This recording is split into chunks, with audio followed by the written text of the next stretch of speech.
Hi and welcome. My name is Carl. I'm a paediatric emergency medicine doctor.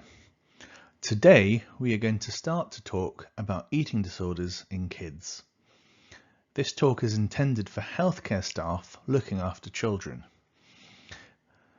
I will point out additional resources. Feel free to pause to explore these at any time. This is a 6-part series. Today we will look at an introduction to what eating disorders are. Part 2, Part 3, Part 4, Part 5 and Part 6 will then dig deeper into elements that will help us care for these young people better.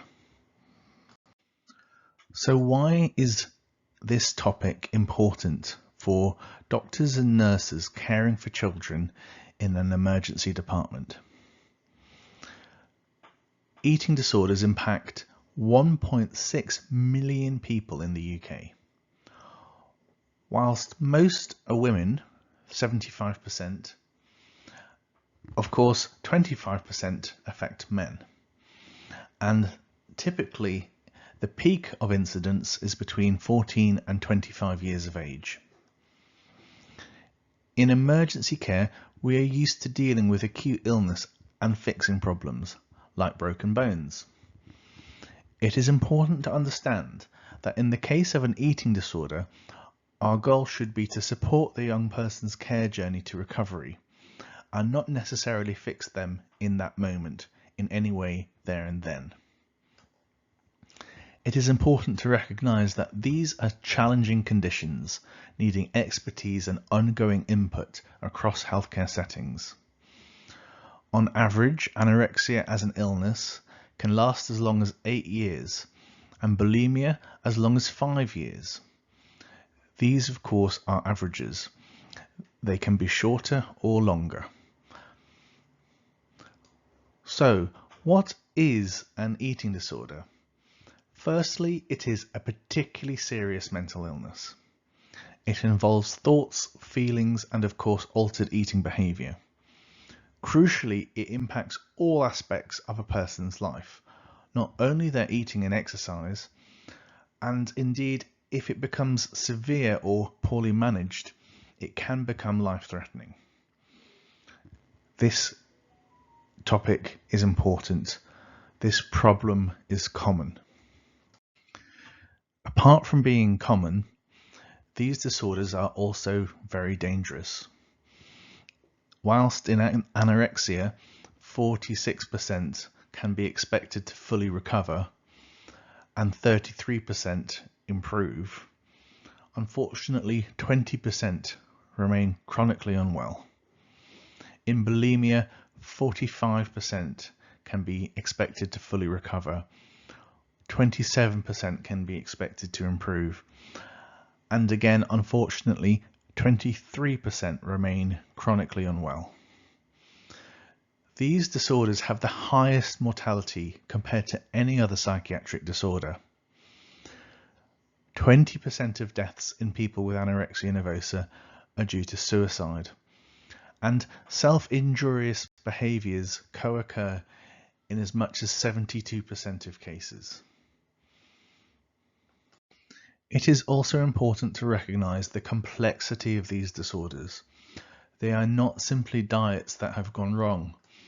It isn't simply a phase someone is going through. Treatment too is not simple. It is not simply a case of them eating more and it all becoming better. A game of chess is a useful analogy. Whilst it may seem on the surface easy to understand, it is in fact different every time, with varying challenges and obstacles to overcome. Like a chess game where the pieces follow certain moves and the game has certain rules, there are guidelines to help. But in reality, every chess game is different, and as a professional, it can take years to master. Similarly, when dealing with an eating disorder, we need to be humble and adaptable, applying principles that we will learn from teaching like this, whilst understanding that each young person's illness and journey to recovery is different. The following 2 to 3 minute video is taken from HAMPSHIRE CAMHS e-learning part 1. Having an eating disorder, it can be quite a weird thing to kind of describe, and I think at different points in my journey it felt very different. My mum would very consistently would say it was like I was possessed, and I think now I think that is kind of the best way to describe what it is like. This other voice, for me at least, it did come across as this whole other kind of personality, this whole other voice that kind of just arrived in my brain. And it did make me do things I didn't necessarily want to do, and as the eating disorder developed, that voice did get a lot bigger and a lot scarier, and a lot more controlling, to the point where myself was just a very small segment in my mind that didn't have any kind of control on what I did or what I said or what I ate or what I did. It's definitely a very scary illness. Like there'd be times where I didn't necessarily know why I was doing those things, and it didn't always make sense to me why I was doing what I did, but it just felt like that's what I should be doing. It felt safe, or it felt right, or sometimes it was just out of habit. Sometimes I know when it came to eating, sometimes it would feel like there was this almost like this wall kind of preventing me from eating. Like physically I wouldn't be able to like pick up that fork or that sandwich or something. There was just something physically holding me back. So as much as I wanted to eat or drink or whatever, there was something that was literally holding me back, and I just could not do that.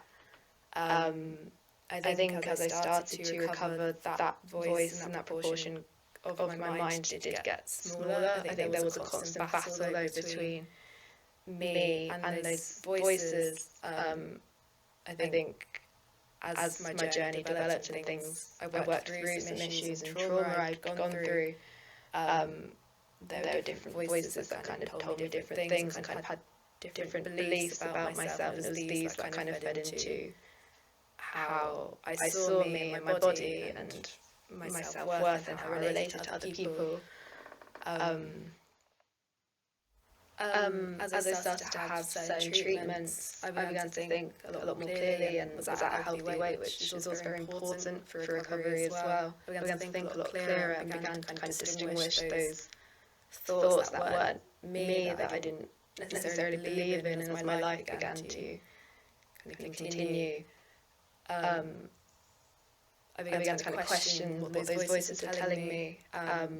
So as I recovered more, those voices and what they were telling me got a lot quieter, and the control they had over me got a lot less.